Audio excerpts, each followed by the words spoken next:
3ல் ஒரு 8th standard படிக்கக்கூடிய பெண் குழந்தையை இந்த 3 நாய்களும் சேர்ந்து பாலியல் வன்கொடுமை பண்ணியிருக்கானுங்க. ஒரு திருப்பு 2 திருப்பு இல்லை, பல திருப்பு இந்த மாதிரி பண்ணியிருக்கானுங்க. என்ன நடந்திருக்குன்னு பார்த்தீங்கன்னா, முதல்ல ஒரே ஒரு வாத்தியம் அந்த பொண்ணை ஸ்டாஃப்ஸ்லாம் யூஸ் பண்ணக்கூடிய ரெஸ்ட் ரூம் கூட்டிகிட்டு போயிட்டு அந்த மாதிரி பண்ணி வீடியோ எடுத்திருக்கான். அதுக்கப்புறம் இன்னும் 2 பேர் சேர்ந்து அந்த பொண்ணை மிரட்டி மார்க்கை குறைச்சிருவேன், ஃபெயில் பண்ணிடுவேன் அப்படின்னு சொல்லி மிரட்டி அந்த பொண்ணு வாயை பொத்தி பல முறை இந்த மாதிரி நடந்திருக்கானுங்க. இது எப்படி தெரிய வந்திருக்கு அப்படின்னு பார்த்தீங்கன்னா, அந்த பொண்ணு வந்து ரொம்ப நாளாகவே உடம்பு சரியில்லை அப்படின்னு சொல்லிட்டு லீவ் போட்டுகிட்டே இருந்திருக்கு.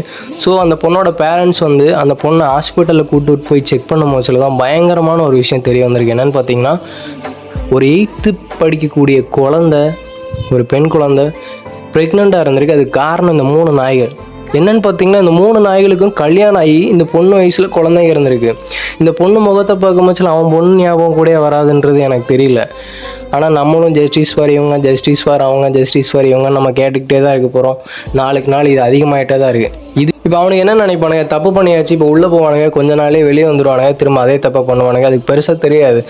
இந்த மாதிரி தைரியம் இருக்கிறதுனால தான் அகைன் பண்ணிகிட்டே இருக்காங்க. யாராவது ஒருத்தங்களை அந்த மாதிரி அதிகபட்ச தண்டனை கொடுத்துட்டோம் அப்படின்னா அதுக்கப்புறம் இந்த மாதிரி பண்ணுறதுக்கு எல்லாருக்குமே பயம் வரும். கேரளா மாதிரி தமிழ்நாட்டிலையும் இந்த மாதிரி கேபிட்டல் பனிஷ்மெண்ட் இந்த மாதிரி பாலியல் ரீதியான குற்றங்களுக்கு, குழந்தைகளுக்கு எதிரான குற்றங்களுக்கு கொடுக்கணும் அப்படின்னு சொல்லி நான் நினைக்கிறேன். உங்களோட கருத்தை நீங்கள் கமெண்ட் பாக்ஸில் சொல்லுங்கள்.